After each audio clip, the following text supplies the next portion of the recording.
c'est parti. Donc, alors, merci beaucoup d'être venu ce soir. Hein. Khazak, superbe. Il fait un peu froid dehors, mais on est toujours plus chaud ici que dehors. Vaishlach Yaakov Malachim Lefanav. Donc, on est parachat Vaishlach au début de la paracha. Vaishlach Yaakov Malachim Lefanav. Yaakov a envoyé des anges devant lui. À Esav, en direction de Esav, Achiv, son frère. Artsa, dans le pays de Seir, Zde Edom. Le pays de Seir qui était le champ de Edom. D'accord? Alors, évidemment, la première question qu'on va se poser, qu'est-ce que c'est que ces anges? Oui, Yaakov, il envoie des anges devant lui. Malachim en hébreu, ce sont des anges. Oui. Qu'est-ce que c'est que des anges? Et on a l'impression qu'il contrôle, hein, c'est ça, il a un contrôle des anges, lui. Il contrôle les anges, il leur dit tiens, hop, si vous voulez aller voir là-bas ce qui se passe là-bas, c'est quoi des anges en fait? Les fanav devant lui. Oui. Alors, il explique le Midrash ici qu'en fait, et c'est aussi dans la Gemara, qu'il faut savoir une chose.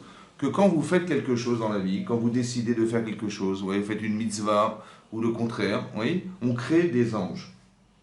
On crée des anges, oui. On sait que la nature est faite d'anges aussi. Que tout ce qui vous entoure est fait d'anges. Comment ça se traduit en fait?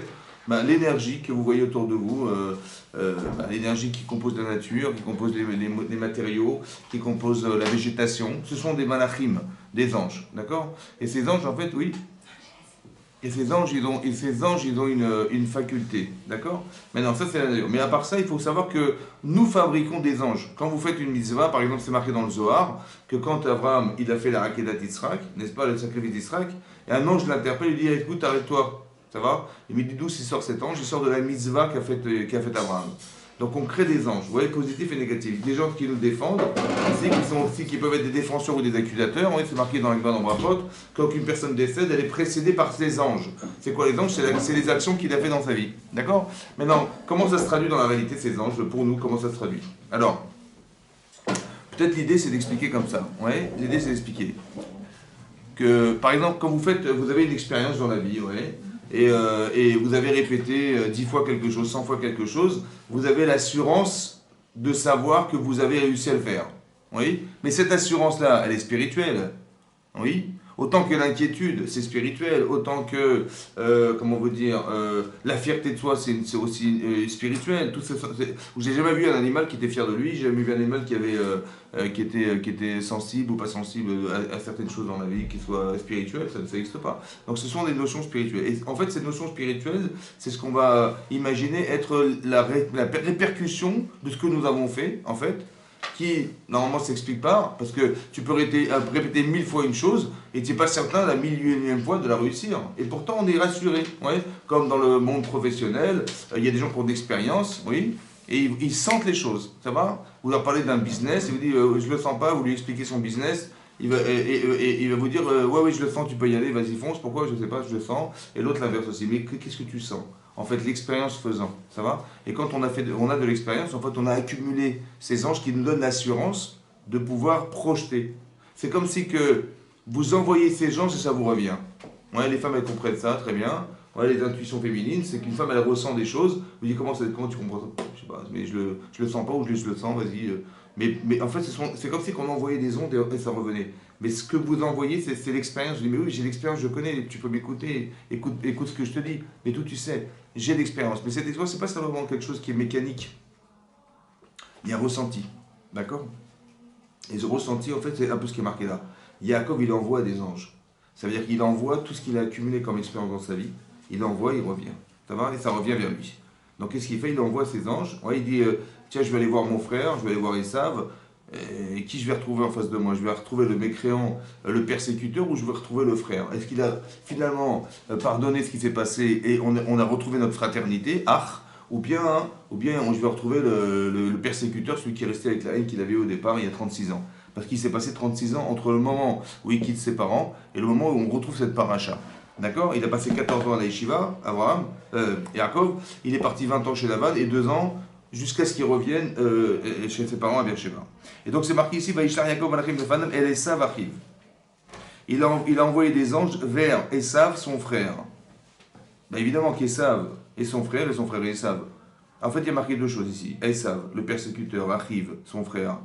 Oui, c'est le frère que j'espère retrouver. C'est-à-dire on a retrouvé cette fraternité qui a été, on va dire, qui a été coupée du fait que euh, du fait que Yaakov il ait pu prendre le droit d'aînesse, il a racheté le droit d'aînesse et qu'il a repris la bracha, la bénédiction qui revenait à son frère. Et ça a été très mal vécu par Esav. Très mal vécu. Alors je ne sais pas si je vais retrouver Esav qui a mal vécu ou je vais retrouver mon frère. Et c'est marqué, Vaïtsa Botam les morts, il aura ordonné la chose suivante en leur disant Kotomeru la Adoni Esav, ainsi vous direz à mon maître. Vous voyez comment il parle de son frère, il dit mon maître Esav.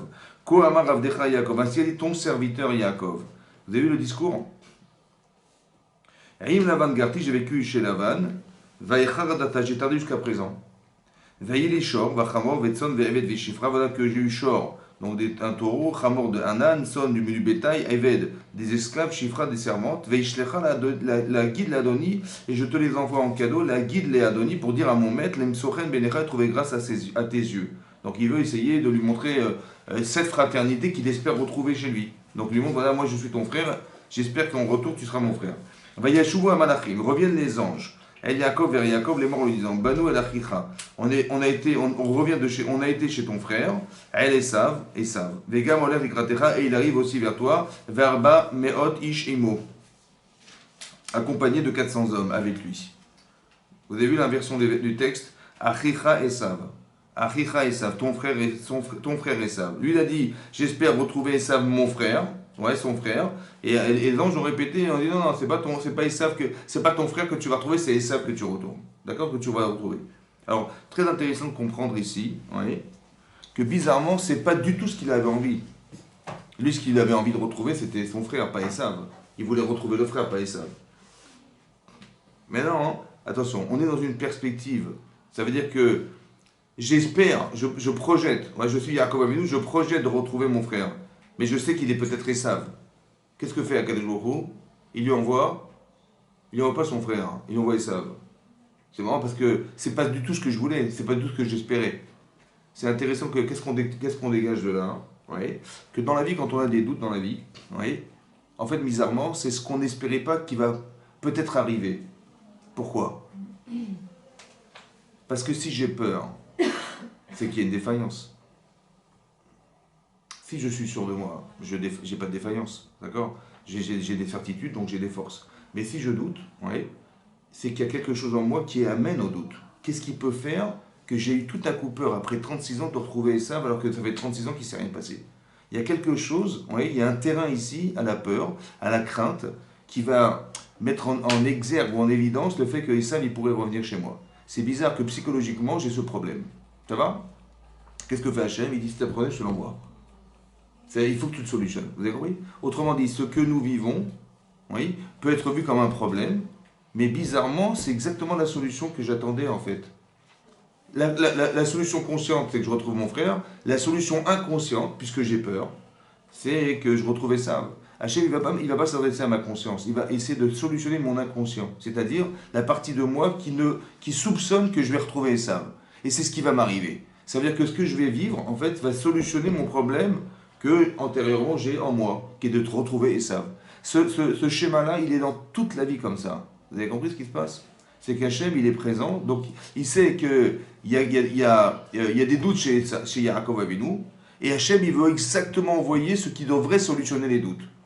Ce qui pourrait être perçu comme un problème chez Yaakov, parce que c'est pas ce qu'il voulait, je dis mais j'ai un problème, c'est pas ce que j'espérais. En fait, ça s'avère être une solution. Vous avez compris? C'est très important que vous compreniez que ce que je dois vivre, ma vie n'est pas un problème.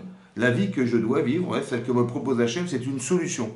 À moi de décrypter la situation pour voir que c'est une solution. Ça va? Je vais rencontrer ça, comment je vais m'arranger avec ce que je ne veux pas vivre, avec ce que je ne veux pas avoir. Vous avez compris ça? Et c'est comme ça que je vais compléter ce qui me manque. Parce que manifestement, il y a quelque chose en moi qui est... J'aurais bien voulu l'éviter, mais je ne peux pas l'éviter. Qu'est-ce qu'il fait Hachem? Il dit, bon, on ne va pas l'éviter, tu vas le confronter et c'est toi qui vas le solutionner. Et de cette manière, tu vas éliminer en toi tout ce que tu n'as pas solutionné au départ. Vous avez compris ce qui se passe? Mais il dit, mais c'est pas ce que je voulais, ça. On me pose un problème. J'ai un problème. Mais non, justement, il ne faut pas que ce soit un problème. Il faut que tu comprennes que derrière ce que tu vas vivre quelque chose qui va solutionner ta problématique de vie au départ. Ça va? Dans tous les domaines, ça se vit ça. Ouais? D'accord. Donc, qu'est-ce qui va se passer? Donc, il va retrouver... donc, les anges lui disent... Donc, il a l'intuition de se dire, mais tiens, Esav arrive, il n'est même pas seul. Et bizarrement, c'est marrant, parce que... Comme si que ces doutes avaient créé quelque chose. Vous avez compris? C'est-à-dire que comme il doute dans la vie, alors il faut que cette réalité puisse exister. C'est-à-dire qu'on apprend deux choses ici. Un, que ce que je vis en réalité me solutionne. Et deux, c'est ma problématique de vie qui va organiser ce que je vais voir. Comme si que la conception que j'ai de ma vie, c'est elle qui organise cette réalité-là. Si je n'avais pas eu de problème avec ça, j'aurais retrouvé mon frère. Et il serait venu, il serait venu en disant, mais bien sûr que je te réconcilié depuis longtemps. Comme si on était capable de transformer la personne en fonction de la conception qu'on a de lui.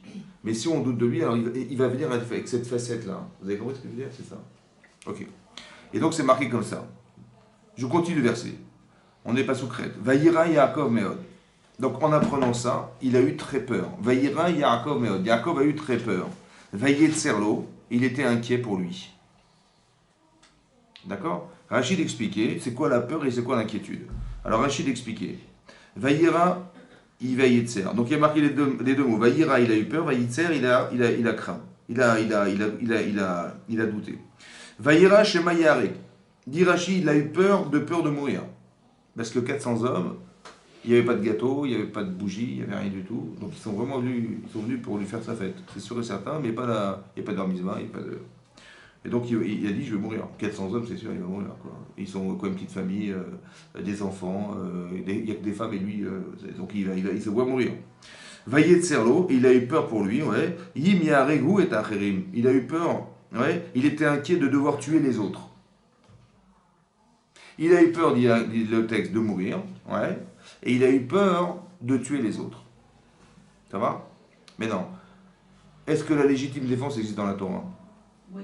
Évidemment. Donc il y a la Gemara de Pasuk qui dit Abba le Orgecha, quelqu'un qui veut te tuer. Oui. Ashkem, lève-toi, toi, et tue-le. Ça veut dire que tu dois défendre ta vie au détriment de ce que l'autre il veut te priver. Or ici, on voit qu'il a eu peur de tuer. Mais c'est une mitzvah de te sauver. Ça va? C'est une mitzvah de te sauver. De sauver ta vie. Au détriment de ce que l'autre il va essayer de faire contre toi. C'est vrai ou pas? Après, il a eu peur de tuer. Pourquoi il a eu peur de tuer? Pour éviter de rendre triste ses parents. Hein? Pour éviter de blesser ses parents. Ouais, c'est possible. C'est possible. Mais on ne nous parle pas de ses parents. C'est bizarre. Comme si qu'il y avait un autre message. C'est vrai que c'est son frère. Il a eu peur de tuer son frère. Il avait peur de tuer carrément. Il n'a pas marqué son frère, il a marqué de peur de tuer. Donc il y avait 400 hommes, il aurait tué d'autres personnes. C'est vrai. Mais d'un côté, si on veut nous tuer, on a une mitzvah de se défendre. C'est vrai. Donc pourquoi il a eu peur de tuer? Peur de mourir, je peux comprendre. Mais pourquoi peur de tuer? De perdre sa solution. Hein? Il avait peur aussi de perdre sa solution. C'est ça. Et ça avait été sa solution lui-même. Ouais, c'est ça. Ça veut dire qu'il devrait confronter cette solution. Mais de la tuer, ouais. Mais comment ça se traduit alors dans la vie? Comment ça se traduit ça? Vous savez ce qu'il y a marqué ici dans le Midrash Rabbah? Il y a marqué la chose suivante. À quoi ça ressemble? Parce que qu'est-ce que va faire Yaakov? Il va envoyer des cadeaux à son frère, n'est-ce pas? Il va envoyer énormément de bétail, etc. pour essayer de retrouver la fraternité qui leur manque à tous les deux, ouais, en faisant des cadeaux. C'est marqué qu'il va prier et il va faire la guerre. Comment il va faire la guerre? Il va dire, écoutez, voilà, il avait une famille, il dit, je vais couper le camp en deux. C'est très très compliqué pour lui de choisir qui va mettre là, qui va mettre là. Vous imaginez la difficulté? Telle femme, tels enfants. Bon, il a dit pourquoi? Parce que si Esav arrive et qu'il va frapper un des deux camps, au moins l'autre pourra se sauver. C'est ça la guerre chez lui, vous avez compris? Il ne fait pas la guerre en fait. Il va ni tuer personne, il va dire je vais sauver ce que je peux. Voilà, comme ça il a réfléchi. Et donc qu'est-ce qu'il a fait? Et après il a prié en disant Hachem, je t'en prie, tu m'as promis que tu me suivrais, Tzilina, sauve-moi des mains de mon frère, des mains d'Esav. Voilà, il va faire une prière. Donc il va préparer des cadeaux, il va essayer de faire la guerre en essayant de récupérer ce qu'il peut au maximum, si on tape le peuple juif, et à part ça il va dire écoute, Hachem, sauve-moi. Voilà, en dernier recours il dit Hachem, tu me sauves. Voilà ce qu'il a fait. C'est marqué dans le Midrash Rabbah, comme si c'était un reproche qu'on faisait à Yaakov d'avoir eu cette initiative, d'avoir envoyé des cadeaux, d'avoir voulu prier et d'avoir comment on veut dire, et d'avoir prié, d'avoir envoyé des cadeaux et d'avoir comment dire, essayé de séparer le camp d'eux. À quoi ça ressemble, dit le Midrash? Écoutez bien ce que disent les Chachamim, ils disent comme ça. C'est comme un type, il est sur le chemin, ouais, en plein chemin, et au milieu du chemin, il y a un chien qui dort. Mais un chien qui paraît dangereux, qui dort. Maintenant, il dit est-ce qu'il est dangereux, j'en sais rien. Bon, écoutez ce que je vais faire, je vais lui tirer l'oreille. Bon, si il réagit mal, je me sauve, et s'il réagit bien, ça va, je passe mon chemin. Et on lui reproche, dit pourquoi tu viens réveiller le chien qui dort. Voilà, c'était ça le reproche qu'on fait à Yaakov Avinu. D'accord? Il aurait pu en vérité ne pas tenir compte de ça. Comme si que la question c'était mais pourquoi tu doutes? Voilà. Tu as imaginé qu'il y avait un chien, on a mis un chien. Mais il n'y avait personne en fait au départ. Maintenant, le Rav Chaim Shmolevitz, qui était le Rosh Yeshiva de Mir, ouais, il a posé la question suivante. Il dit on vient de lui apprendre qu'Esav arrive avec 400 hommes. Oui. Comment les Chachamim, ils ont imagé ça comme un chien qui dort? Mais il n'y a pas de chien qui dort ici. Il est où le chien qui dort? Tu dis il y a le Machal. Le Machal, c'est l'exemple qui est donné par les Chazal dans le texte. Et le Nimshal, ce qu'on tire comme leçon, l'image, ça renvoie à l'image de ce qui arrive. C'est-à-dire que Esav arrive avec 400 hommes, et lui, il est en train de prier, se prépare là-bas, et il envoie des cadeaux, il dit ensuite je vais tester, je vais tester. Je vais tirer de l'oreille du chien qui dort et je vais vérifier. Mais il n'y a pas de chien qui dort ici. Il n'y a aucun chien qui dort. Et ça va arriver à 400 hommes, oui, personne dort. Alors il explique, le Rav il explique comme ça, que tant que les choses ne nous touchent pas physiquement, elles dorment. Tu dis, j'ai entendu dire, j'ai entendu à la radio, j'ai entendu machin. Tant que ça ne te touche pas, ça dort. Ça veut dire quoi? Ça veut dire que si tu transformes ce que tu es, parce que manifestement tu as des doutes à l'intérieur qui créent cette réalité et qui attirent vers toi cette problématique, si tu la solutionnes de la même manière que tu l'as créée en doutant, tu peux l'éliminer en éliminant tes doutes. Vous avez compris ça? Ça dort. C'est ça qu'on veut dire, Chachamim. Les sages de la Torah, ils ont dit, écoute, ça dort. Comment ça dort? Mais je vais voir arriver. Ça dort. Tant que ça ne te touche pas physiquement, ça dort. Donc qu'est-ce que tu vas faire? On dit, dommage que tu as voulu faire la guerre. Dommage que tu as prié. Tu aurais dû dire, mais je vais solutionner mon problème. Et on verra c'est ce qu'il va essayer de faire Yaakov Avinu. D'accord?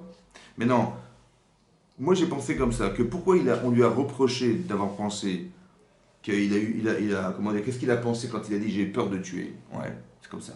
Si vous partez du principe que ce que vous entendez, ce que vous savez, n'est qu'une information. D'accord? C'est-à-dire Hachem, il lui dit, écoute mon chéri, je t'envoie Esav. Voilà, c'est un problème avec le Esav qui est en toi, je te l'envoie. Et c'est toi qui vas, en le rencontrant, de le solutionner, parce qu'il faut que tu sois dans la confrontation, il faut que tu... Vous avez compris? C'est facile de se sauver, d'accord? Mais si j'ai un problème, il dit, écoute, confronte, vas-y, confronte. Et c'est en confrontant la situation que tu vas trouver la solution qui va te permettre de t'équilibrer. C'est ça, oui ou non? Donc il dit, voilà, je t'envoie ça, solutionne-toi, et peut-être tu vas le solutionner, j'en sais rien, mais en tout cas, solutionne-toi par cet homme. Ok. Donc qu'est-ce que fait Hachem? En fait, il envoie Esav. Mais d'envoyer Esav, pourquoi il a peur de tuer Esav? Vous savez pourquoi il a peur de tuer Esav, ou il a peur de tuer les 400 qui sont là? Parce qu'il faut comprendre une chose comme ça. Quand il vous arrive un truc dans la vie, il faut essayer d'être capable de comprendre ce qu'Hachem il a voulu vous dire. Qu'est-ce qu'il a voulu Hachem? Vous voyez? Ou même faites l'inverse. Mettez-vous à sa place. Voilà, il m'arrive un truc comme ça, et moi je suis le bon Dieu, voilà, et voilà ce que je lui ai envoyé au type. Je lui ai envoyé ça avec 400 hommes. À votre avis, qu'est-ce que je lui ai dit à Yaakov Avinu? Moi je suis le bon Dieu, voilà, je suis le bon Dieu, et je lui ai envoyé ça, mais je lui ai envoyé les 400 hommes, et qu'est-ce que je lui ai dit? Qu'est-ce que je lui ai dit avec ça? Il vient pourquoi faire ça avec 400 hommes? Il vient te le tuer. Donc qu'est-ce que je lui ai dit? Je suis Hachem, c'est moi le bon Dieu. Qu'est-ce que je lui ai dit à Yaakov? Hein? D'accord. Donc ça, je lui ai dit, mon vieux, ta vie s'arrête là. C'est ça que je lui ai dit. Ça va? Non, c'est peut-être lui dire, fais le meilleur de toi-même pour que justement il n'y ait pas d'affrontement. Ça, c'est la conséquence. Oui. Mais qu'est-ce que je lui dis tout de suite? Je lui dis, tu vas mourir. Oui. C'est ça que je lui dis. Après, comment tu vas l'interpréter, qu'est-ce que tu vas faire avec, je ne sais pas. Mais le message, c'est quoi? C'est ça. Vous savez de quoi j'ai peur? Je suis à côté de quoi j'ai peur. Il m'a envoyé un message, il m'a envoyé un courrier. Ce que je vois, puisque ça dort, c'est un courrier. C'est vrai ou pas? Qu'est-ce que vous savez de quoi j'ai peur? J'ai peur de croire que c'est pas un courrier. Et je vais lui tirer dessus. Et je dis, tu vois, j'en suis débarrassé. Et t'as pas compris, t'as déchiré la lettre. T'as reçu une mauvaise nouvelle, t'as pris la lettre, t'as déchiré. Ah, c'est quoi ce courrier-là? T'as déchiré. Ah, parce que t'as déchiré la lettre, t'as tout solutionné tes problèmes. Et c'est de ça dont j'ai peur. J'ai peur de croire que le problème, c'est lui. Et je vais l'éliminer, comme ça, hein, j'ai plus de problème. Mais t'as rien compris, mon chéri. Aujourd'hui, c'est lui, demain, c'est un autre. Tant que tu n'as pas compris que le problème, il est dedans, ça va tout le temps revenir en boucle. C'est comme ça, la vie. Alors, vous savez de quoi j'ai peur? Mais c'est vrai que j'ai peur de mourir. Pourquoi j'ai peur de mourir? Parce que je viens d'apprendre qu'Hachem il m'a dit c'est fini. Mais je me dis, attends, mais qu'est-ce que j'ai pu faire dans ma vie pour que ma vie soit remise en cause? Vous savez quoi ce que ça veut dire, ça? Ça veut dire que si je vois que j'ai un problème quelconque, il faut que je réfléchisse, mais qu'est-ce qu'il a pu faire dans ce que je suis, puisque ça vient répondre à ça. La vie, c'est une réponse. Donc qu'est-ce que j'ai pu faire dans ma vie qui m'amène à cette situation? Vous avez compris ou pas? C'est comme ça que je le réfléchis. Mais qu'est-ce que j'ai pu faire? Vous imaginez, on parle de Yaakov Avinu. Hein. C'est-à-dire qu'il a fait une avéra, il a dû faire il a dû avoir quelque chose. Il a dû faire quelque chose qui remet sa vie en cause. Il dit, mais qu'est-ce que j'ai pu faire dans ma vie pour que Esav arrive maintenant? Vous avez vu? Pas je dis, ah, il y a Esav quand même, tiens, j'ai un problème, comment je vais faire pour... Il faut que je me défende, il faut que je prépare l'armée, il faut que je prépare les machins. En fait, il y a une autre façon de réfléchir. C'est de me dire, mais qu'est-ce que Hachem il voulait? Ouais, qu'est-ce qu'il a voulu me dire? Mais il m'a voulu me dire, c'est clair et net, j'ai très bien compris, 400 hommes qui arrivent, j'ai pas de soucis, j'ai très bien compris. Mais maintenant que j'ai très bien compris, mais qu'est-ce que j'ai pu faire dans ma vie pour que ma vie soit remise en cause? Vous avez compris à ce point? Si encore il est venu me dépouiller, il est venu me prendre mon argent, j'en sais rien, il voulait me faire peur, j'en sais rien, mais là c'est pas ça. Il est venu à 400 hommes, donc le message il est clair. Comme c'est que j'étais rattrapé parce que je n'avais pas solutionné au départ. Comme c'est que le fait d'avoir amené Esav à pleurer, à crier, d'avoir perdu la Bechorès, la Bracha, ouais, ça me rattrape ça. Il y a un problème dans la forme. Peut-être dans le fond, j'ai eu raison de faire ce que j'ai fait, dans le fond, ouais, parce qu'il a dénigré la Bechorès, mais la forme, elle dérange, ça va? Et peut-être que cette forme-là, elle te rattrape. Alors qu'est-ce que je vais faire?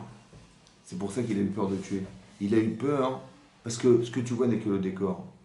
Tu dis, il y a un décor de cinéma, tu casses tout le décor de cinéma, tu vois je sais pas moi, les Apaches qui arrivent, les machins avec des pistolets, tu dis, mais en vérité c'est un film, vous avez compris? C'est comme si que la réalité n'avait aucun sens autre que ce que tu dois t'imaginer. Et cette imagination-là, elle doit t'amener à réfléchir. Et cette réflexion, elle doit t'amener à changer. Mais attention, ne te gourre pas, il faut que tu changes, pas que tu élimines cette réalité-là. Parce que elle n'est pas une réalité, c'est un message, c'est un courrier qu'on t'envoie. Vous avez compris ce que je veux dire? Et donc toi, tu dois réfléchir et te dire, mais comment je vais faire maintenant pour que cette réalité ne me touche pas? Et tant que tu n'arrives pas à trouver la solution, elle va t'arriver cette réalité un jour. Il faut que toi, tu te solutionnes, oui, pour faire que cette réalité s'inverse. Elle ne puisse pas te toucher. Ça va? Et donc il a peur. Il dit, il faut absolument que je me concentre sur ce que je suis et pas sur ce que je vois. Parce que si je me concentre sur ce que je vois, je vais devoir me défendre. Et défendre, c'est pas ce que j'espère. Parce que j'ai très bien compris que Hachem, quand il intervient, c'est pas dans le but d'éliminer, c'est dans le but de que la personne change. C'est ça. Vous avez compris? Voilà. Et c'est peut-être qu'il a eu peur de mourir parce qu'il apprend qu'il a dû faire une faute dans sa vie qui remet sa vie en cause, c'est très grave. Et à part ça, il dit, mais attends, mais il faut que je la solutionne, cette vie-là. Il ne faut pas que je pense que le problème il vient des ça ou il vient d'autre chose que ça. Ça va? Non, il y a des éléments présents qui sont des révélateurs de conscience. C'est ça que ça veut dire. Révélateur de conscience. C'est tout. C'est pas autre chose que ça. Donc c'est ce qui va se passer. Alors regardez ce qu'il va dire. Il va dire tout à coup, il va dire la chose suivante. Voilà. Atzilenina, regardez ce qu'il a dit. Atzilenina, sauve-moi, je t'en prie, pas sous cul de bête. Atzilenina, je t'en prie, sauve-moi. Miadachi, miad Esav. Des mains de mon frère, des mains de Esav. Qui arrive à Nochioto, parce que je le crains. Penyavo, Veikani, Emabani. Il va me frapper la mère sur ses enfants. Ça veut dire qu'il y a une cruauté énorme. Veata, Martha et Tevetivimar. Et pourtant, tu m'as dit, je te ferai du bien. Vesamti et Zaracha Kicholayam. Et je placerai ta descendance comme le sable de la mer. Donc il ramène, ouais, qu'est-ce qu'il est en train de faire, Yaakov Avinu? C'est quoi la prière? C'est dire un jour, hein, qu'est-ce qu'il est en train de faire? Et il le rappelle la promesse. Très bien. Mais attends, si maintenant Esav arrive, Ouais. c'est que cette promesse, elle tient pas. Ouais. Donc est-ce que tu rappelles quelque chose qui n'a pas de sens? Parce que tu vois, mais que ça aurait été vrai si c'était le tzaddik qu'on espérait, mais c'est pas le cas. Donc qu'est-ce que tu dis, mais finalement il m'a dit, etc. Ouais. Qu'est-ce que ça veut dire? Vous avez compris? Quelle est l'idée derrière cachée? Quelle est l'idée cachée derrière? Peut-être l'idée cachée derrière, c'est d'expliquer comme ça. Écoutez bien. C'est de dire comme ça. Je sais ce que tu m'as promis. Et peut-être l'idée, c'est d'expliquer. Ouais. Je veux redevenir l'homme à qui tu as promis un jour. Je veux retrouver cet homme, en fait. L'homme que tu voyais comme le tzaddik et tout, donc j'ai envie de retrouver cette... Quand je rappelle que tu m'as promis, en fait, mais ça sert à rien, parce que tu vois, cette promesse, elle est caduque, puisque de toute façon, si ça s'arrête là, ça s'arrêtera là. Non, en fait, j'aspire à redevenir l'homme que j'étais au départ. Et c'est pour ça qu'il lui rappelle ce qu'il était un jour. Donc il a dormi cette nuit-là. Donc il a pris des présents. Donc il a pris, bon, on ne va pas citer tout ce qu'il a donné. Ouais. Et donc qu'est-ce qu'il a fait? Il a envoyé Eider. En fait, il a envoyé des troupeaux, ouais, des personnes, des troupeaux, etc., des cadeaux. En fait, comment vous dire, qui sont échelonnés, de façon à ce qu'il va recevoir une fois, il va recevoir 2 fois, il va recevoir 3 fois, il va recevoir 4 fois, 5 fois, 6 fois, 7 fois. Il va recevoir des cadeaux. Et donc ça va permettre de soudoyer en fait son psychique et de l'amener à ce qu'il n'ait pas reçu qu'une seule fois, mais à force de donner, ouais, ça va transformer sa pensée.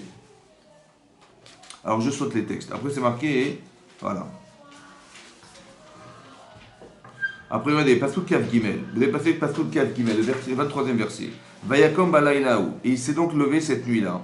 Vaikar et Shtenashav. Il a pris ses 2 femmes. Vet Shteshifrotav et ses 2 servantes. Vet Echadasar Yiladav et ses 11 enfants. Vayaravor et Maavar Yabok. Il a traversé le fleuve du Yabok.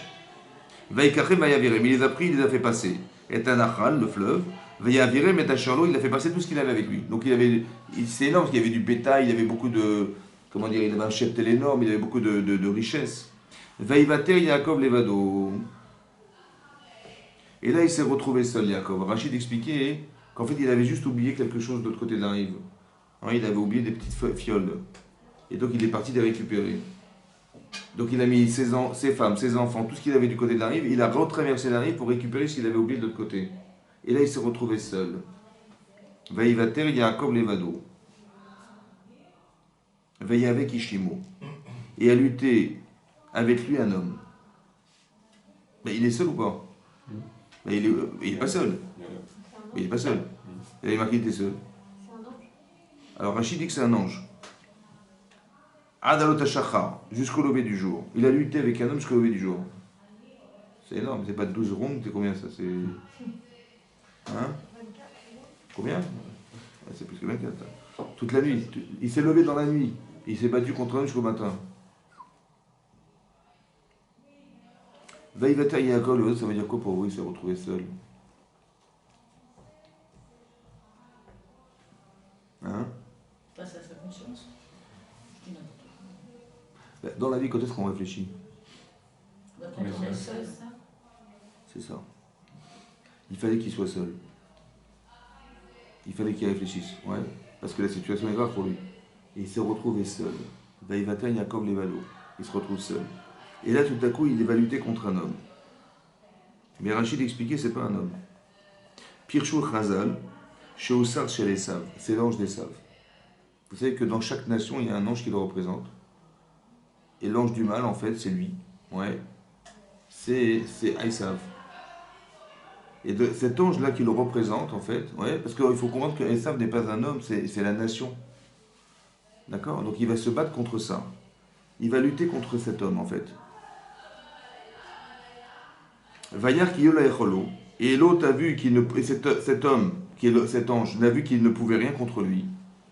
Vaïgar beka firecho. Il a frappé, donc, il a frappé le fémur de sa hanche. Vateka kafirech Yaakov. Et donc a été chancelante la cuisse de Yaakov.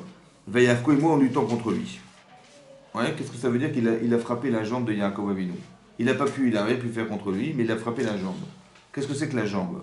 La jambe, c'est sûr, c'est ce qui nous fait nous déplacer. Oui, la Gemara dans Brachot, elle dit que si quelqu'un il rêve d'une jambe, des jambes, c'est qu'il est en train de rêver de ses ancêtres. Pourquoi? Parce que nous sommes les... Si quelqu'un il a perdu ses grands-parents, ses parents, quoi que ce soit, sont décédés, oui, qui c'est qui les fait se déplacer dans le Gan Eden? Mais c'est nous. C'est nous qui sommes les jambes de nos parents qui sont peut-être décédés ou nos grands-parents décédés. Ça va? Donc c'est ça. Donc les jambes, ça représente ça. Et donc c'est quoi en fait? Ouais, ou ça, donc pour Yaakov Avinu, ces jambes, c'est qui? Bah, c'est ses enfants en fait. Là-bas, c'est marqué dans le Midrash Rabbah que les Sahara, il va pouvoir toucher, faire des pogroms contre les Juifs dans l'histoire. Ça va? C'est ça qu'il a frappé. Ouais, c'est ce qui va se passer dans l'histoire. Vayomer Shenachani ki ana shachar. Cet homme lui dit, laisse-moi partir que le jour se lève. Vayomer Eloï Shalechacha. Il a dit, je te renverrai pas. Qui est berartani que lorsque tu m'auras béni. Ça, il s'est bagarré contre lui, ça va? Si on explique que c'est le sar des saves, c'est l'ange du mal, il dit, je te lâcherai pas tant que tu me béniras pas. Depuis quand? C'est le dernier à demander les brachot, c'est lui, hein, c'est l'ange du mal, oui? Il dit, non, je te lâcherai pas tant que tu me béniras pas. Alors Rashi explique comme ça, écoutez. Berartani, regardez ce que dit Rashi. Berartani, Rashi dit, Odali reconnais-moi, reconnais pour moi, à la brachot chez Berachani Avi, que les brachot que mon père m'a donné me reviennent. Mon père, il m'a fait des brachot. Ouais. Dit, je te demande de reconnaître que mon père, il m'a béni, ça me revient. Reconnais. À qui il parle? La partie qui est représentée Sav, qui lui revendique que c'est à lui qui revient la bracha. Oui. À qui il parle Yaakov Avinu là? Ish. C'est qui cet homme? Pourquoi c'est marqué Ish dans la Torah alors qu'il ne s'agit pas d'un homme, c'est un ange? Et pourquoi c'est marqué Ish, quelqu'un qui n'a pas de nom? Pourquoi cet homme il n'a pas de nom? Bah dis-moi comment il s'appelle, hein? Il a pris une part de l'identité des saints. Comment? Il a pris une part de l'identité des saints. C'est vrai, mais alors dis-moi, voilà, c'est la partie des saints. Pourquoi ça n'a pas de nom? Il s'est battu contre un homme qui n'a pas de nom. Est-ce que c'est pas l'homme qu'il est lui-même et qui refuse d'être? Non. Cet homme, c'est qui en fait? Ben, c'est lui. Peut-être qu'il pense qu'il n'arrive pas finalement en bout de compte une bénédiction que son père. Exactement, exactement. Mais qu'est-ce que ça veut dire? Pourquoi il les refuse, ces brachot? Parce qu'il ne se sent pas digne. Hein? Il ne se sent pas digne, il est indigne. Il croit qu'il est indigne de ça, peut-être. Indigne de ça? Ou bien qu'est-ce qu'il n'en veut pas? Vous savez, j'ai vu dans... Il y a un sefer qui s'appelle le Bet Alevi, là-bas il explique que Yaakov, il ne voulait pas de la bracha de son père. Et Yitzhak, il ne voulait pas lui donner.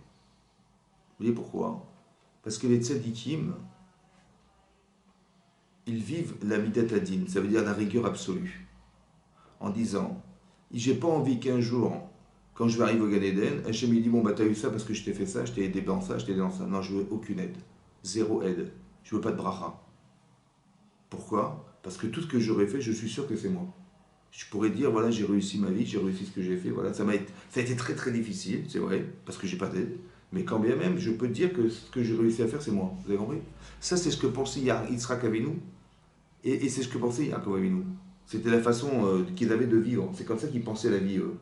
Par contre, des gens qui sont faibles, comme Esav, il est faible, il n'est pas très clair dans sa vie, il dit, bah écoute, si je vais lui faire une bracha, une belle bracha, il va bien gagner sa vie, et là au moins peut-être que par reconnaissance de ce qu'il a reçu, il dira merci Hachem, et ça va le ramener à la Torah. Vous avez compris ce qu'il a fait?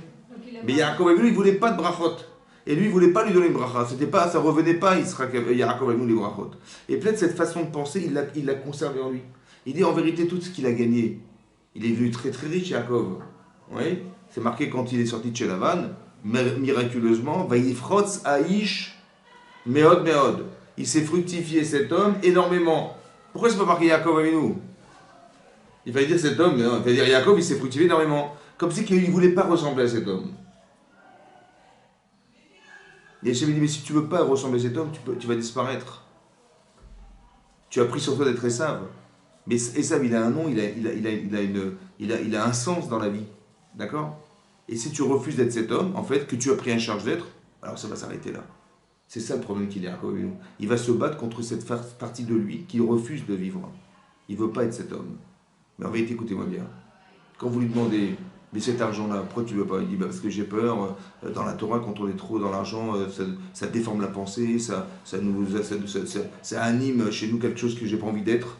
Il dit, bien qu'est-ce qu'on fait de cet argent? Je dis, bah donne-le à Esav. Et c'est ça qui l'agresse. Ça veut dire qu'on se rend compte que les choses qu'on refuse pour soi-même, en fait, on les donne aux autres, et c'est eux à qui on les donne qui sont les agresseurs. Et c'est comme ça dans l'histoire, tout le temps ça a été comme ça dans l'histoire. À chaque fois qu'on a adulé quelque chose, quelque part, une idéologie, un monde politique, un homme, etc., à chaque fois que ça n'est pas dans le sens de ce qu'Hachem a voulu, parce que c'était pour nous, on lui a donné, ça s'est toujours passé de la même manière, on a toujours été, que la personne qu'on a adulée nous a agressés, ouais, elle nous a rendus esclaves, ou elle nous a rendus des camps de concentration, je ne sais pas. À chaque fois, c'était comme ça. Pourquoi? Parce que pour qu'on ait le choix de se dire que c'était pas ce que je devais choisir. Vous avez compris? Donc l'agressivité qu'a Esav, elle est nourrie par le choix que Yaakov il a eu de lui donner ce pouvoir. Vous avez compris ça? Et donc qu'est-ce qu'il est en train de faire? Il est en train de lutter. En train de lutter, qu'est-ce qu'il va dire à cet ange? Il dit, écoute, Il faut que je te lâcherai pas tant que tu ne reconnaîtras pas. Comme si il est en train de se dire à lui-même, il ne faut pas que je le lâche tant que je ne reconnaîtrai pas qu'Hachem, ce qu'il m'a donné, ça me revient. Vous avez compris pas? Que je dois être cet homme. Que si j'ai des fonctions dans la vie, si j'ai des pouvoirs dans la vie, il faut que je les accepte comme ils sont. Je ne te lâcherai pas. Comme ça, il dit, mais c'est pas pour toi, mais c'est machin, là. Et c'est en fait, c'est lui qui l'attire vers le contraire. Vous avez compris ce que je veux dire? Il faut qu'il arrive à se convaincre à l'intérieur de lui-même. Et comme c'est que s'il arrivait, de la même manière que les doutes qu'il a eus, elles ont créé cette réalité. De la même manière, lorsque tu la transformes à l'intérieur, ça transforme la réalité. Ça l'inverse la réalité. Vous comprenez ce que je veux dire? J'ai pas envie de croire que ce que je vois est réel. Mais que ce que je sais, je peux le transformer. Où? Là. Et si je le transforme là, de la même manière que ce que j'ai pensé, ça l'a créé, de la même manière que ce que je vais transformer, ça va l'enlever. Vous avez compris ce que ça veut dire ça? Et donc il faut que j'arrive à me convaincre. Mais c'est mental. Il faut que je sois assez fort dans ma tête pour dire non, non, je sais que ce qui m'agresse n'est que le sens de ce que j'ai moi-même pas accepté d'être. Alors je vais me faire violence en me disant non, il faut absolument que j'accepte. Je ne te lâcherai pas tant que tu ne me béniras pas. C'est-à-dire, je ne te lâcherai pas tant que tu ne reconnaîtras pas que la béracha de mon père, comme c'est que je doutais de cette bracha, j'en voulais pas. Et il faut absolument que je m'en convainque que c'était pour moi. Ça va? Que c'est la mission de ma vie, c'est ce que je dois imprégner en moi. Et donc qu'est-ce qui va se passer? Donc c'est ce qu'il va lui dire. Vaïmerena Bashevcha. Sur ce, il lui dit, mais comment tu t'appelles? Donc cet homme qui est l'ange, il lui dit, mais quel est ton nom? Vaïmer Yaakov. Il dit, tu t'appelles Yaakov. Vaïmer lo Yaakov, Yamer Rotshimcha. Dorénavant, tu t'appelleras plus Yaakov. Kiim Israël. Tu t'appelleras seulement Israël. Et Rashi explique pourquoi. Rashi lo Yaakov. Lo Yamer Od. Chez Abrachot Baoud Be'akava. On ne dira plus de toi que tu as volé, tu les as prises, les brachot par ruse. Yaakov, c'est le rusé. Ouais, Yaakov, c'est celui qui fait croire à son père. On ne dira plus que tu t'appelles Yaakov. On ne reconnaîtra plus que tu as rusé. Ouais. Rémia, c'est une ruse. Kim Bishrara avec Gilul Panim. Ouais, qu'avec Shrara, ça veut dire que tu auras la gloire et la fierté de ce que tu es. Ouais, Sofecha Shakshbochou. Ouais, Nigla Alecha Bebetel, Machlif Shemcha Hasham, Shum Varecha. Ton nom va s'inverser. Tu t'appelleras plus dorénavant Yaakov, mais tu t'appelleras Israël. Pourquoi? Kisarita Eim Elokim. Tu as lutté contre Dieu. Veim Anashim et contre les hommes, Atuchal tu es vaincu. C'est quoi Israël? Israël, c'est la contraction de la lutte entre Hachem, toi Hachem. C'est quoi la lutte d'Hachem ici? Ben, c'est le Yetzer Hara qu'on a en soi. C'est lui qui l'a créé. Ça va? Le mal existe, d'accord? Et donc il y a une lutte en fait du mal pour essayer d'arriver à se convaincre du bien. C'est ça. Et avec les gens, ça veut dire qu'il y a une lutte intérieure et une lutte extérieure. La lutte intérieure, c'est ce qui tiraille en moi. Et je ne sais pas comment je vais faire, j'hésite, je doute, j'ai machin. Ça, il faut que tu travailles sur ça. Et à part ça, il y a aussi des événements extérieurs qui sont Lavan, qui sont Esav, qui sont tout ce que tu veux, qui sont la manifestation de ce que tu doutes. Et tu as lutté contre les deux, tu as gagné les deux. Tu as gagné à l'intérieur et tu as gagné à l'extérieur. Et c'est ça Israël. C'est quoi Israël? C'est la contraction de Kisarita Imelokim Vanashim Vatuchal. Kisarita avec Hachem, Israël, Elokim. Vous avez compris? Sari Elokim. C'est Israël, la contraction. Comme si que quoi? Que de Yaakov était né Israël. Ça veut dire que, peut-être l'idée c'est d'expliquer, à l'intérieur de chacun d'entre nous, il y a deux personnes. Il y a celle qu'on croit et celle qu'on devrait apprendre à connaître. Vous avez compris ça? Maintenant, comment il va sortir cet homme? Comment cette femme va naître de moi? Vous savez comment? Parce que je vais lutter contre moi-même et je vais lutter contre ce qui est à l'extérieur de soi. Et cette bataille, en fait, et quand je vais revendiquer ce que je pense être vrai, je vais faire naître, je vais accoucher de quelqu'un d'autre. L'accouchement que j'ai de la personne que je vais faire naître, c'est ça Israël. Vous avez compris ce que je veux dire? Comme si il y avait une personne que tu ne connaissais pas, qui est en toi, mais qui doit naître de toi-même. Mais ça ne peut pas se naître comme ça. Alors tu vas devoir... Tu as accumulé des connaissances, c'est vrai, tu as accumulé des expériences, mais à un moment donné, tu peux douter de ce que tu es à l'intérieur de toi-même. Ouais. Et c'est ça la lutte, en fait. Chacun à son niveau, il lutte avec soi-même à l'intérieur de soi. Oui. Et pour accoucher de quelque chose qui va amener à ce qu'on s'appelle des béné Israël. C'est ça. La mitzvah, ouais, quand on dit quelqu'un qui est bar mitzvah, il n'est pas fils de la mitzvah. Il est fils de ses parents. Ça va? Pourquoi c'est quoi bar mitzvah? On dit oui, bar mitzvah, ça veut dire qu'il est concerné par les mitzvot. Et j'ai compris, mais pourquoi tu me dis qu'il est bar mitzvah? Dis-moi qu'il est concerné dorénavant par la mitzvah. Ça y est, il est adulte, d'après la Torah, il est adulte, il va être... Non, il est le fils de la mitzvah. C'est quoi le fils de la mitzvah? C'est que la confrontation va faire naître de toi quelque chose. Ce que tu vas naître, la personne naître, c'est elle qui est née de la mitzvah. Donc c'est l'enfant de la mitzvah. Vous avez compris pas? C'est lui le bar mitzvah. Toute sa vie, on est bar mitzvah. Toute sa vie. Parce qu'il y a quelque chose qui te présente à toi, mais c'est ça la mitzvah. Comment tu la gères, ta mitzvah? Comment tu gères la réalité? Mais c'est ta mitzvah. Juste que tu saches qu'il y a une mitzvah, ce qui n'est pas une mitzvah. Donc j'ai étudié la Torah pour savoir ça, c'est une mitzvah, ça n'en est pas une. Mais à chaque fois que je vais vivre quelque chose dans ma vie, qui a été réfléchi, pensé par Hachem, n'est-ce pas? C'est pour m'amener à être le fils de la mitzvah. C'est-à-dire que je vais me confronter, mais il va forcément naître quelqu'un d'autre de moi, puisque j'étais confronté à ça. Vous comprenez pas? Tu me dis pas que tu es le même avant qu'après. Mais ça se traduit par tu as accouché d'une autre personne. Mais cette personne que tu accouches, en fait, elle était en toi. C'est comme une femme qui est enceinte, ouais, elle accouche d'un bébé. Mais ce bébé, c'est toi, en fait. C'est ça Israël. Vous avez compris? C'est ça Israël. C'est que la personne que tu connaissais, elle s'appelle Jacob, et ben cette personne, je ne la connais pas, c'est la nouvelle. C'est celle que je suis devenu par la mitzvah. Dorénavant, tu t'appelleras Israël. C'est vers ça qu'on doit tendre. C'est ça qu'il y a marqué ici, vous avez compris? Nous sommes des enfants d'Israël. On n'est pas des enfants de Jacob, nous. Parce que dans la tête, il faut qu'on comprenne qu'il y a une personne en toi qui doit naître. Et il n'y en a pas qu'une, il y en a plein. Mais il faut qu'à chaque fois que tu te vois changer, dans le bon sens, c'est que tu as fait naître en toi quelqu'un qui était à l'intérieur de toi-même et qui est sorti de ton ventre. Voilà. La personne que tu es, confrontée à la situation, elle a fait naître quelqu'un de toi. C'est ça la nouvelle personne. Il faudrait que tu saches et que tu sois capable de voir que l'année dernière, je sais qui j'étais, mais cette année, je suis un autre homme, je suis une autre femme. Je ne suis plus la même personne. Pourquoi? Parce que j'ai vécu ça, il s'est passé ça, j'ai réfléchi à ça, etc. En fait, qu'est-ce que tu as fait? Tu as couché d'une autre personne. C'est toi. Mais c'est ça. C'est ça qui se passe. Il faut que tu comprennes, c'est ça les mécanismes. Tu dis, mais t'es pas convaincu. Alors il faut que tu te convainques. Il ne faut pas que je te lâche. Je te lâcherai pas tant que tu ne me béniras pas. Allah Shachar, le jour se lève. C'est-à-dire que je vois que le jour se lève. C'est quoi le jour se lève? C'est que j'ai l'espoir qu'il y a un renouveau, il y a une nouvelle journée qui se présente à moi. C'est ça le jour se lève. Il dit, je dois partir. Non, mais je ne te lâcherai pas. Là maintenant c'est le moment propice pour pour moi c'est le moment propice pour que tu avoues que ça me revient. Je veux être la personne. Voilà. J'ai étudié la Torah. Bon, j'ai une petite idée de ce que j'ai envie de devenir, ça va? Il faut que j'atteigne ça. Vous avez compris? Voilà. Je veux être une tzadikette, je veux être un tzadik. Voilà ce que je veux être. Maintenant, comment je vais faire? Ben, je vais étudier la Torah, je vais étudier la Halacha, mais j'ai envie un jour j'ai envie de me représenter dans cette image. J'ai envie de me retrouver là-dedans un jour. J'ai envie de trouver. Bah oui, mais tu vas voir que la rue, elle est contraire de ce qui est marqué là. Alors comment tu fais? Bah, il faut que tu te confrontes. Et tu vas t'affirmer, et à un moment donné, tu vas arriver à cette forme d'assurance, etc. Et en fait, va naître de toi une nouvelle personne. Dans la confrontation, tu vas sortir de toi une nouvelle personne. C'est cette nouvelle personne qu'on aspire à atteindre. C'est ça qui est marqué là. C'est ça la lutte. Il a lutté contre la partie inconnue. C'est ça cet homme. Il dit, mais moi, cet homme, j'en veux pas, je me retrouve pas là-dedans, c'est pas pour moi, je sais pas, moi, vous avez compris? Ça, c'est pas pour moi, ça, c'est trop religieux, je sais pas quoi. En vérité, mais si tu échappes, tu auras ta vie, c'est dommage. C'est pas cette vie c'est pas celle que tu pensais que tu dois vivre, c'est celle vers quoi tu devais aspirer. Mais cet homme-là, je vois l'image de cet homme-là, mais j'en veux pas. C'est comme si, imaginez-vous, et heureusement qu'on ne connaît pas d'avenir. Imaginez-vous le type, il n'est pas du tout religieux, hein. Ça va? Et il est capable de se voir religieux avec une kippa sur la tête, étudier, et il prie à la synagogue. Il dit, c'est de moi, ça me même pas en rêve.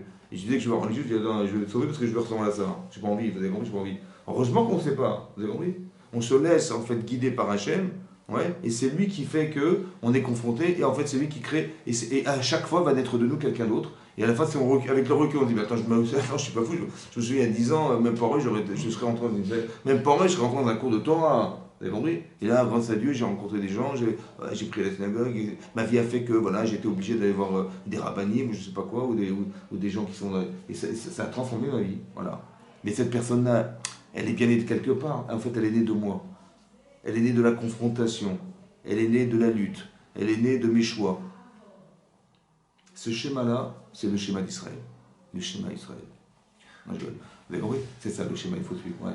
Voilà, c'est ça la lutte. En fait, il y a une lutte. Ouais. C'est jamais facile, ouais. Mais la conséquence, elle va faire naître cette personne. Vous avez compris? C'est ça. C'est ça aussi qui est marqué là. D'accord? Et c'est pour ça qu'après, quand on dit qu'on a tapé, on ne pouvait rien contre Yaakov. Non, il faut bien comprendre que ce que je vous dis ce soir, ouais, c'est des schémas qu'on va emprunter dans sa vie, mais dans le cas particulier de Yaakov Avinu, Yaakov c'est le peuple juif à lui tout seul. Ça va? On est en train de vous expliquer en fait les pérégrinations de ce que va vivre le peuple juif. C'est-à-dire il y a une lecture de la Torah d'une manière, il y a une autre lecture qui est d'expliquer que, et c'est ce qui est marqué dans la page qui précède, il a rêvé des anges qui montaient, descendaient, etc. Oui, en fait le Midrash explique qu'il a vu toute l'histoire du peuple juif, ouais, qui est passé par Babel, la Babylonie, qui est passé par Madaï, qui est passé par Yavan, les Grecs, et qui est passé par Édom. Et à chaque fois il a vu, Yaakov, ouais, dans ce rêve, que Babel s'est arrêté un jour, ça s'est finalisé, Madaï ça s'est arrêté un jour, ça s'est arrêté, aussi, comment vous dire, Yavan, les Grecs aussi, ouais, avec le Hanouka ça s'est arrêté, voilà. Et là, il voyait donc, il ne voyait pas le bout. Il n'a pas vu le bout. C'était le bout de l'échelle. Il ne voyait pas que ça s'arrêtait. C'est-à-dire que ce qu'on est en train de vivre maintenant, ouais, il ne voyait pas le bout, Yaakov Avinu. C'est vrai que cette galoute, elle dure. Hein. Il n'y a que Hachem qui nous les prend, ça n'a pas été révélé. Parce que ça dépend d'Hachem. C'est lui qui va décider quand est-ce qu'il enverra le Mashiach. Là, il s'est marqué dans la paracha hein, que finalement, hein, Esav arrive. Ça va? Regardez ce qui est marqué. Il voit Esav arriver, et donc il fait précéder ses enfants, sa femme, ses enfants, et chacun se prosterne devant Esav. Et regardez, je tourne la page 190, c'est marqué Vaïsad et Tedan Vayar et Tanashim. Et donc il a levé les yeux, Esav, il a vu ses femmes, Vetaïadim et les enfants. Vayomer mi elelecha. Mi elelah, qui sont-ils pour toi? Vayomar, il a répondu, Ayeladim, Asher Hanan Elohim et Avdecha. Ouais, les enfants que Hachem a gratifiés, ouais, qu'elle a gratifié à ton serviteur.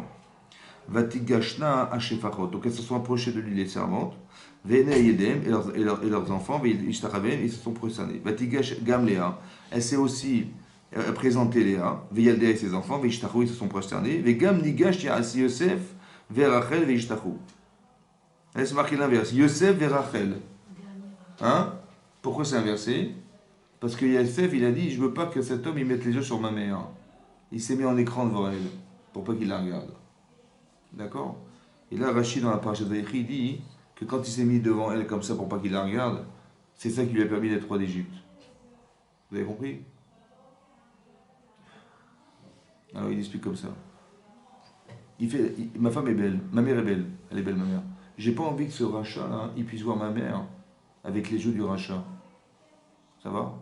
Alors je vais me mettre en écran devant elle. Donc comme il savait faire la distinction entre ce qui est beau et ce qui est beau, il y a des choses qu'on peut voir et des choses qu'on ne peut pas voir. Alors s'il est capable de faire des nuances, alors il peut grandir. Parce qu'il n'y a que des gens qui ont des capacités de faire des nuances qui peuvent aller très loin dans la vie. C'est ça qui donne cette force. D'accord? Comme ça explique le rachat. Maintenant, hein, regardez ce qu'il a répondu. Vayomer Esav, sur ce, qu'est-ce qui va se passer? Il lui avait dit, etc. Donc après, il a marqué, Vayomer Esav, Yesh Lirav. Ouais. Pardon, il a dit, Vayomer, Milecha Kol HaMachaneh, à qui appartient tout ce camp-là? Asher Pagashti que j'ai rencontré, parce qu'il lui a envoyé des cadeaux, des brebis, des ânes, etc. Beaucoup de choses à chaque fois, il a envoyé par qui étaient distancés à chaque fois l'un de l'autre. Vous vous rappelez? Il dit, mais qu'est-ce que j'ai rencontré? Vayomer, Lim Sochen Be'ene Adoni, pour donner grâce aux yeux de mon maître. Donc Yaakov, il dit, je t'ai fait des cadeaux pour trouver grâce à tes yeux. Vayomer Esav, Yesh li Rav. Il a dit, j'ai beaucoup. Achi, mon frère. Yelecha Asherlach. Yelecha Asherlach. Yelecha, que soit pour toi, Asherlach, ce qui te revient. Vous avez vu ce qu'il a dit ou pas? Qu'est-ce qu'il a dit? Il a dit, la Bechora, la Bechacha, elle te revienne. Mais comment c'est qu'il a dit ça? Qu'est-ce qu'il a dit à l'ange? Il dit, je te lâcherai pas tant que tu béniras pas. C'est ça qu'il a dit, ouais. Il faut que tu reconnaisses toi, tu me bénisses, que tu reconnaisses que ce que mon père m'a donné, ça me revient. Est-ce que vous avez compris ce qui se passe là? Que ce que je me suis convaincu de quelque chose, et la personne à qui je pensais qu'elle reviendrait et qu'elle ne reviendra pas, c'est lui qui m'a dit qu'elle te reviendra. Ça veut dire que la réalité, elle va se transformer en fonction de la capacité que vous avez de la créer. Il lui a dit exactement la même chose. Vous avez vu ou pas? Il a dit, ce qui te revient, te revient. Comment il a réussi à lui faire dire? Alors qu'il était venu pour le tuer. Vayomer Yaakov, Anna, il dit non, je t'en prie. Imna masatichem be'enecha velakarta minchati. Il dit, je t'en prie, si j'ai trouvé grâce à Dieu, que tu acceptes mon offrande. Miadi de ma main, qui alken raiti panecha kirot penelokim, va tirtseini. Parce qu'en te voyant, j'ai vu la face d'Hachem. Vous avez compris ce qu'il a fait? Il est en train de dire, mais quand je me suis battu contre l'ange, machin, c'est tout ça, c'est Akadosh Baruch Hu, ça. Mais quand je te vois, je vois Hachem. Ouais, va tirtseini, je vois qu'il m'a agréé. Kachna birkati. Prends, je t'en prie, ma bénédiction, Asheruvat talar que je t'ai donné, qui chaneni Elokim, parce qu'il m'a gracié Hachem, Vechi yeshli kol, parce que j'ai tout. Qu'est-ce qu'il a dit, Esav? Yeshli rav. Rachid explique, il dit, j'ai plus ce que je voulais. J'en ai trop. Ça veut dire que, garde tes cadeaux, j'en ai trop. Lui, il dit, non, moi j'ai tout. J'ai pas plus, j'ai tout. Ouais. Vaïfsarbo, donc il a insisté, Vaïkar il a pris. Donc il a insisté, Yaakov, pour qu'Esav il accepte, il a accepté, il a pris. Il a dit Yeshli, lui il a dit Yeshli Rav, j'ai trop. Il a dit non, Yeshli Kol, j'ai tout. C'est quoi la différence entre j'ai trop ou j'ai tout? Vous savez de quoi il a eu peur, Yaakov avec nous? Il a eu peur de dire j'ai trop. Quand il a vu toutes les richesses qu'il a sorties de chez Lavan, il dit mais je sais même pas quoi faire avec. J'ai trop. Mais si Hachem te l'a donné, c'est que ça a un sens. Mais ça déborde. Donc si ça déborde, c'est que la personne qui doit recevoir, elle n'est pas la bonne personne. Puisque tel que je me perçois, c'est trop. Mais qui c'est qui pense trop? C'est Esav. Hachem dit, mais si tu penses comme ça va pas aller. Il faut que tu dises Yesh Likol. Ça veut dire que tu sais redimensionner ta main et savoir que tout ce qu'on a mis dessus, ça peut pas tomber, et rien va déborder. Il faut que tu saches quoi faire de ce que je te donne. Vous avez compris ce que dit Hachem? Mais ça, il faut que tu transformes. Il faut que tu acceptes d'être les Esav que à moi j'espérais dire Akadosh Baruch Hu. Vous avez compris pas? Donc la lutte, c'est ça. Il faut que j'arrive à reconnaître que ce qu'Hachem m'a demandé de vivre, je l'accepte. Ça veut dire que Yaakov, il est les deux êtres. En fait, il est le Yaakov, il est le Esav. Mais en fait, c'est ça Israël. Il est l'homme de la Torah et l'homme de la Parnassa. Comme si je ne sais pas si vous vous rendez compte, que si Esav avait été Esav, ouais, il avait gardé sa vertu d'être Esav, dans le monde, on aurait vu des gens qui étudient la Torah toute la journée, et on a vu des gens qui travaillent toute la journée. Mais c'est pas grave, pourquoi? Parce que l'un, il va entretenir le corps de l'autre, et l'autre, il va entretenir la neshama de l'autre. Vous avez compris ce qui se passé? Seulement, comme Esav, il a refusé d'être Esav, et que c'est Yaakov qui a pris la charge, donc Yaakov, il est les deux. Donc on doit étudier la Torah et on doit travailler. C'est ça qui est marqué. Mais lui, il dit, mais non, mais je ne veux pas rentrer là-dedans. Moi, je suis un Yeshevoli, moi, je suis un intellectuel, je suis dans la Torah, mais j'ai même peur d'être... J'ai même peur de rentrer là-dedans. Vous avez compris? J'ai même peur je vais peut-être comment dire... Je vais déformer ma façon de penser parce que je suis dans le business, ou ça va me préoccuper, ça va me prendre la tête. J'ai pas envie de rentrer là-dedans, laissez-moi tranquille avec ça. Il dit, mais si tu refuses, tu peux pas vivre parce que tu as pris la charge d'être Esav. Vous avez compris ça? Il faut que tu sois les deux. Que tu entres... C'est aussi stupide, entre guillemets, que de croire que je vais me passer de mon corps parce que je suis qu'une Neshama, moi. Non, tu peux pas t'en passer. Donc il faut que tu l'acceptes. Tu dis, mais moi je suis une Neshama, moi je veux pas de ce corps, il me dérange ce corps. Mais tu le refuses, mais tu peux pas vivre. C'est ça qu'il lui dit, mais je vais t'envoyer ça. Donc après, comment tu vas dire, je vais t'envoyer ça? Mais c'est pas ça que je voulais. Vous avez compris? Donc il faut que tu l'acceptes, que tu es les deux. Et malheureusement, c'est soit tu acceptes que ton corps n'est pas d'un Neshama, et ça j'en veux pas, soit tu acceptes qu'il y a un Neshama sans corps, et ça j'en veux pas non plus. C'est ça qu'on a souvent expliqué, que Adam, ça s'écrit Aleph, Dam. Aleph, Dam. C'est quoi Aleph? C'est un. Et Dam, c'est le sang. Qui est Adam ou Nefesh. Vous voyez, le Dam, c'est le corps en fait. On ne veut pas de Aleph. On ne veut pas que tu sois Aleph. Et on ne veut pas que tu sois que du Dam. On veut que tu sois Adam. C'est quoi Adam? C'est d'être capable de conjuguer ta vie avec ta spiritualité. C'est ça, et c'est ça Israël en fait. Il faut que tu existes. Oui, parce que les gens des nations, qu'est-ce qu'ils pensent? Ils pensent, tu ne peux pas mélanger la spiritualité et le physique, on ne peut pas mélanger. Il faut que tu sois clair dans ta tête qu'il y a le spirituel et il y a le physique. C'est pour ça que les gens, c'est pour ça que les chrétiens, ils ne se marient pas. Ouais, c'est comme ça. Après, on voit les scandales qu'on entend malheureusement. Parce que les types n'ont pas compris que tu ne peux pas être Echad. Puisque sinon, tu ne serais pas sur Terre. Mais si tu es sur Terre, c'est que tu dois cumuler les deux, ça va? Et donc tu as les deux. Ton aspiration vient de ta Neshama et ton corps, tu dois le dompter pour arriver à ce qu'il accepte d'être ce que tu es au fond de toi-même. Il faut faire le shalom entre les deux. Le shalom, c'est-à-dire arriver à mettre en adéquation deux choses antinomiques. Ton neshama, elle n'a rien à faire sur terre, et ton gouffre, il n'a rien à faire dans le ciel. Comment tu vas faire le shalom entre deux êtres contradictoires? Il faut que tu arrives à faire le shalom. Le shalom, ça va mettre en adéquation deux sentiments contradictoires. C'est ça toute la Avodat Hashem. C'est ça. Vous avez compris?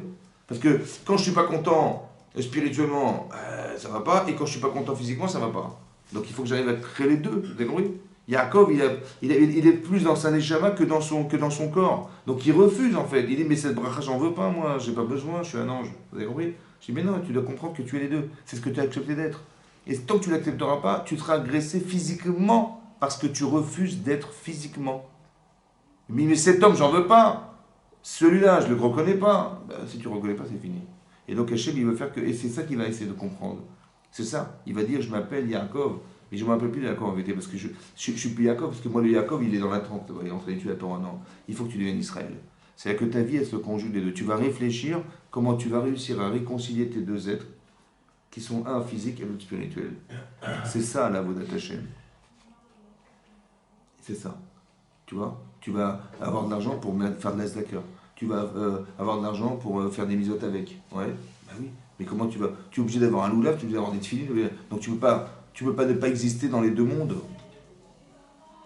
Parce que l'un va entraîner l'autre. Ouais. Ce monde-là, c'est ça qu'il dit, tu as lutté contre Hachem dans ce monde et tu as lutté contre les hommes aussi. Et c'est ça qui t'a permis d'accéder à ce que tu es aujourd'hui. Ce que les hommes ne sont pas capables de faire. Parce que les hommes n'ont pas la capacité de faire des choix. Mais toi, tu l'as. Donc c'est en ça que tu es plus grand.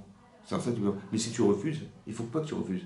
Il faut que tu arrives à te convaincre que ce que Hachem t'a envoyé, c'est vraiment pour ton bien. C'est ça qu'il dit, je te lâcherai pas. Comme si qu'il se parle à lui-même. À l'intérieur, comme si il y avait une voix qui disait, mais c'est pas pour toi, laisse tomber. Ou tu sais ce qui va t'arriver.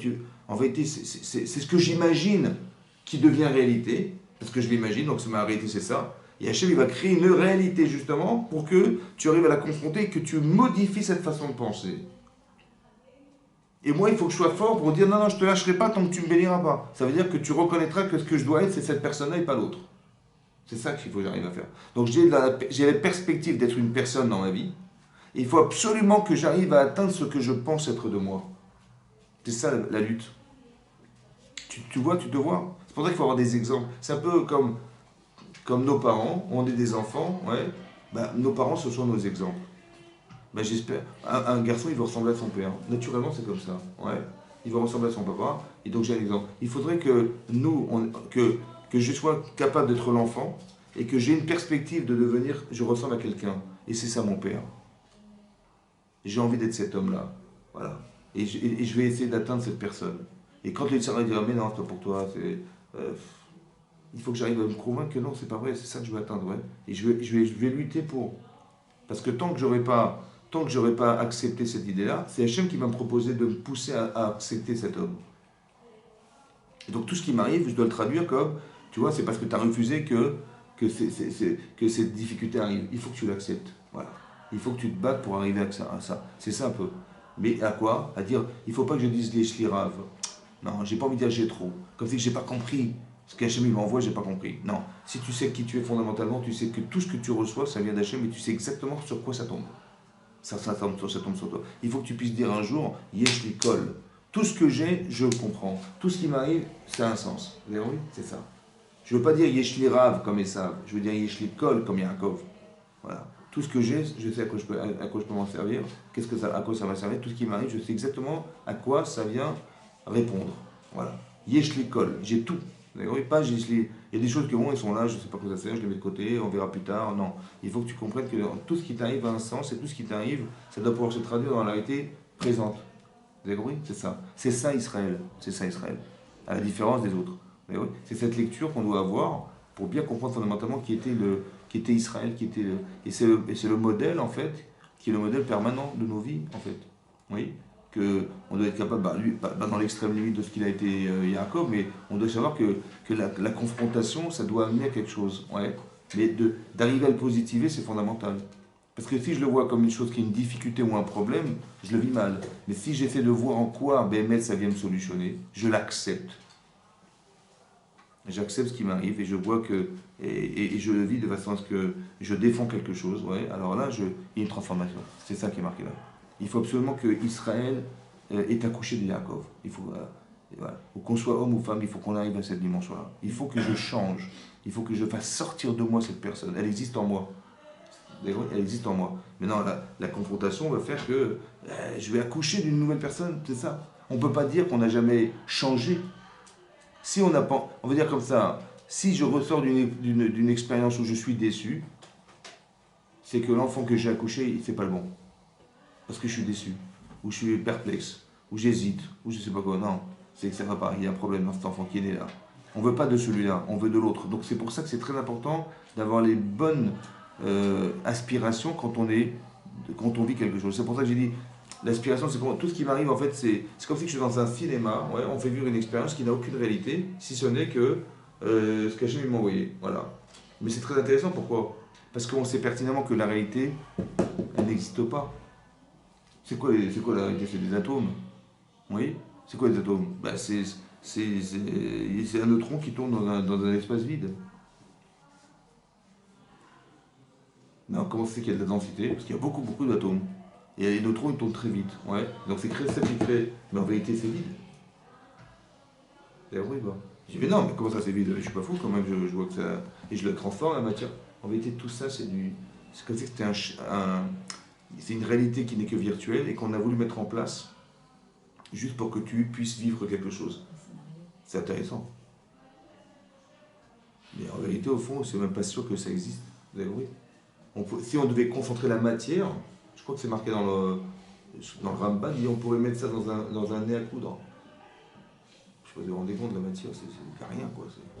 Et donc tout ça, c'est juste pour envoyer des messages. Tout ce que tu vois, c'est un message. Donc essaie en tant que Mahamine, en croyant, ouais, c'est ça, tu dois comprendre que ce qui t'arrive, traduis-le, c'est Hachem qui t'a téléphoné. Et pas, mais oui, mais c'est lui, et c'est l'autre, et c'est machin, et tu vas te battre contre une réalité qui n'en est pas une, en fait. Juste que tu comprennes ça. C'est pour ça que, j'ai pas parlé de ça, mais le passage qui va suivre, c'est le passage où Dinan va être abusé par Shrem ben Hamor. Ouais, d'accord. Et donc Shrem ben Hamor, Hamor c'est le roi de cet endroit, et Shrem il est le fils qui a abusé de la fille de Yaakov. Et il est amoureux d'elle, il va absolument épouser, et donc il va voir Yaakov en disant, écoutez, voilà, mon fils il s'est amoureux de votre fille, est-ce qu'on peut pas se marier entre nous? Et tout à coup, c'est pas lui qui intervient, c'est ses enfants qui viennent. Il dit, mais qu'est-ce qui se passe? Il dit, voilà, vous savez, nous, on peut pas se marier comme ça. Évidemment, voilà, vos filles se marieront avec nos enfants, et nos garçons, et nos garçons se marieront avec votre fille. Il dit, il n'y a pas de problème, simplement, il faut absolument que vous fassiez la circoncision. On ne peut pas vivre avec des gens qui ne sont pas circoncis. Et donc Shrem ben Hamor, qui est absolument amoureux de cette femme, il va absolument l'épouser, et donc il va convaincre son père de dire à tous les habitants de là-bas, de la ville, de se circoncire. Et au bout de 3 jours, ils vont rentrer, ils vont massacrer la ville. D'accord? Et là-dessus, Yaakov il va dire, regardez ce que dit Yaakov Avinu, à la suite de ça, il a dit,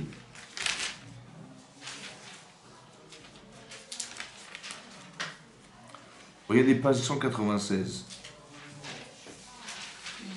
Vayomer Yaakov, la Pasuk Lamed, la dernière phrase de la page 196, donc on est dans Perek Lamed Dalet, Pasuk Lamed. Vayomer Yaakov el Shimon ve'et Levi. Il a dit Yaakov à Shimon et Lévi, Achartemoti. Ouais, on traduit ici par vous m'avez troublé. Leavish Eni. Ouais, et vous m'avez rendu odieux. Beyoshev Haaretz parmi les habitants de la terre, Bekenaani ou Bafrizi.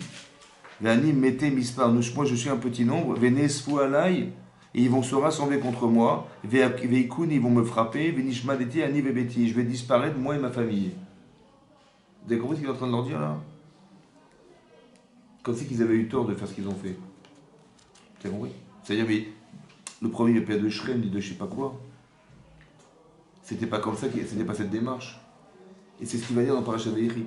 Il va dire Kli Hamas Michotem. Vous avez utilisé les armes, ça vous l'avez volé des sables. C'est pas de chez nous ça. Nous c'est pas comme ça qu'on procède. On n'est pas en train de croire que le problème il vient des gens et on est obligé de les tuer pour pouvoir penser qu'on s'est débarrassé d'eux. Peut-être que la loi elle est comme ça, mais on aurait pu faire autre chose. On aurait pu faire que si le type il était jusque là pour pouvoir l'épouser jusqu'à la violenter aussi fortement que ça, peut-être que la façon dont il a de penser, le rapport qu'il a aux femmes, on aurait pu le changer. Ça va? Et j'en prends les conséquences, plutôt que de vouloir tuer ce que tu croyais être coupable. Vous avez compris? C'est exactement comme Esav. Vous avez vu qu'Esav, finalement, il l'embrasse. Il arrive là-bas, il embrasse son frère. Mais c'est ça qu'on aurait espéré que soit. Pas que tu penses qu'il faut absolument détruire ce qui te fait du mal ou qu'il faut. Peut-être que la façon dont tu auras de l'aborder fera que tu auras gagné que un, il n'y aura pas de mort, et deux, qu'il va changer. Comme son frère, il est venu comme son frère. Il est venu comme son frère. Vous avez compris, et ça, c'est une façon. Bien sûr que c'est pas simple ce que je vous dis là, hein, mais ça veut dire que c'est très important de comprendre que l'agressivité à l'extérieur ne vient que peut-être d'un manque d'agressivité de soi, ou bien d'un manque d'acceptation de soi, qui crée. Si quelqu'un ne se sent pas assez juif dans sa vie, il va créer des gens qui vont être capables de lui dire qu'il est sale juif. Vous avez compris ce que je veux dire? Comme si que l'antisémitisme, c'est pas quelque chose qu'on doit combattre, mais qu'on doit combattre l'antisémite que je suis, et qui va entériner, vous avez compris? Parce que d'un côté, c'est pas logique. Soit le type il s'assimile, et on dit, bah au Khaba, super, vas-y, tu peux rentrer à l'église, enfin t'as compris, voilà.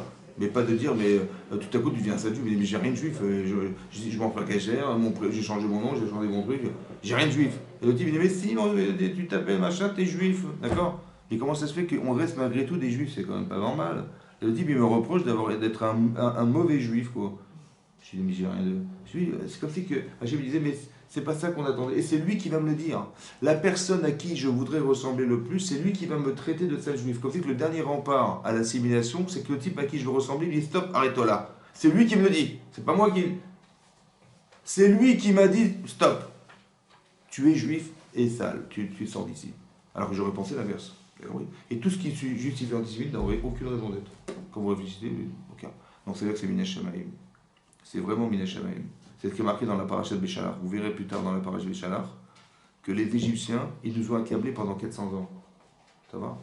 Et quand on est sorti d'Égypte, marqué Hachem Natan Chen, Hachem Natan Chen, Hachem il a mis grâce aux yeux des Égyptiens, et quand on est sorti, ils nous ont fait des cadeaux, des machins.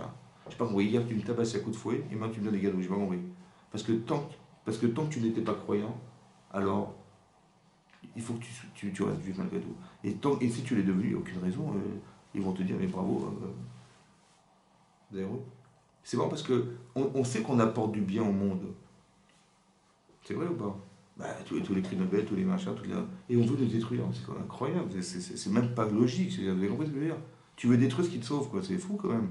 Donc, vous avez vu, il y a un problème, donc c'est pas normal. C'est pas logique, c'est pas normal. Donc c'est pas logique, donc c'est qu'il y a quelque chose derrière. Vous avez compris ce que je veux dire? Voilà. Tu dis, mais le vaccin, c'est Pfizer, c'est un juif qui l'a créé. On est des sauveurs, quoi. Vous avez compris? Et c'est bizarrement, on veut se débarrasser de ce qui nous sauve. On se donne un coup de bâton dans les jambes, quoi. C'est pas normal. C'est pour la jalousie. Hein? C'est pour la jalousie. Oui, mais pourquoi? Mais c'est stupide, puisque c'est ce qui te sauve. Au lieu d'être fier de ce qui te sauve, tu es jaloux de ce qui te sauve. C'est stupide. Mais vous savez qui c'est que Pfizer? C'est le fils d'un rescapé de la Shoah. C'est-à-dire que si son père avait été mort, il n'y serait même pas le type. C'est-à-dire que l'humanité, on serait tous. Je ne sais pas ce qui serait resté, quoi, parce que vous avez compris, c'est incohérent. Mais c'est tout le temps comme ça. C'est ça le problème. Donc comment tu peux à la fois haïr ce qui te permet d'exister, je veux dire, quelque part, hein, médicalement, scientifiquement, tous les grands penseurs, tous les mages, c'est pratiquement tous des feuilles, donc c'est bizarre, quoi. Et c'est ça qui est bizarre. Comment tu veux te débarrasser? La jalousie ne peut pas te permettre de croire que ce qui. C'est comme si je vais jalouser le chirurgien qui a sauvé mes gosses. C'est stupide. Ouais. Ah ouais, mais oui, il est plus intelligent que moi. Mais j'ai dit, oui, mais c'est pas grave, tant mieux qu'il soit intelligent et pas grave. Au moins, tu t'en serviras pour autre chose plutôt que d'en débarrasser. Donc, cette logique de se débarrasser, c'est bizarre. Quand on veut à nos vies, c'est qu'il y a un souci. Après, il faut juste savoir déterminer qu'est-ce qui fait que. Ouais. Autant que si on nous glorifie, c'est qu'on a réussi quelque chose. C'est que le baromètre, c'est le rapport qu'on a aux autres qui est le révélateur. C'est ça. Que si Esav veut me tuer, c'est que j'ai un problème. Et s'il veut me faire. Il entretient une relation de frère, c'est ça. Esav arrive. Je ne sais pas qui j'ai affaire. Esav ou arrive. Et j'ai envie de que ça soit mon frère. J'ai envie d'avoir une relation saine avec les gens. Mais pas qu'on soit tout le temps effrayé parce qu'ils nous arrivent. Mais l'effrayement vient de soi, en fait. C'est ça qui est marqué dans le. Mais c'était le problème de votre soeur et le problème de machin, ça n'a rien à voir avec. C'est des pions. Vous avez voulu faire tomber des pions. Voilà ce que vous avez fait. C'est pas ça qu'on voulait faire. C'est ça? Ouais. Parce que votre soeur, elle va pas se remettre en cause. Ou si elle a fait une erreur, si elle a manifestement fait une erreur, elle va pas se remettre en cause. Et voilà, mes frères, ils ont fait la justice, super. On s'est débarrassé de Esav, j'ai parlé de Shrem Hamor, on s'est débarrassé du mal. On veut pas se débarrasser du mal. Il faut bien comprendre qu'à l'intérieur de soi, on a un Yetzirah. On veut pas se débarrasser du Yetzirah. On veut l'utiliser. C'est lui qui doit amener à me dire super, t'as gagné.